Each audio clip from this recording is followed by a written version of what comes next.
Federata Shqiptare e Basketbollit organizoi për të dytin vit me radhë në Pallatin e Sporteve Qazim Dervishit të Shkodrës turneun ndërkombëtar FIBA U18 Eurobasket 2026 Divizion C. Përfaqësuesja FSHB Ajla Goshdari shpreh të kënaqur me organizimin e turneut, i cili po zhvillohet në Shkodër mes 8 ekipeve konkurruese: Shqipëria, Andora, Armenia, Gibraltari, Kosova, Malta, Moldavia dhe San Marino. Ekipi i Shqipërisë mendojmë se ka një përbërje shumë të mirë,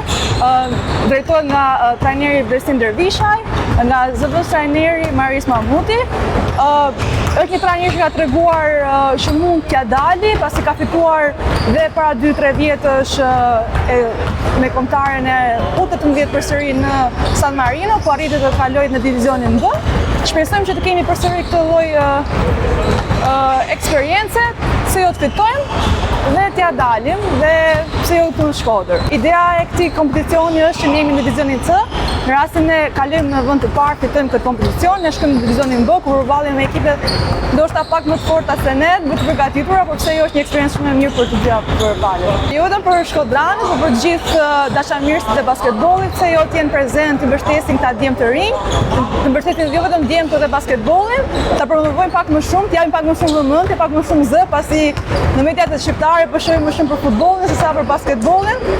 Pse jo vetëm për meshkujt, por edhe për femrat, pasi ne aktualisht kemi edhe kampionatin paralelisht të U18 vajza, që po zhvillohet në Kosovë, në Pej, dhe ato vajza kanë nevojë për mbështetje, pse jo dhe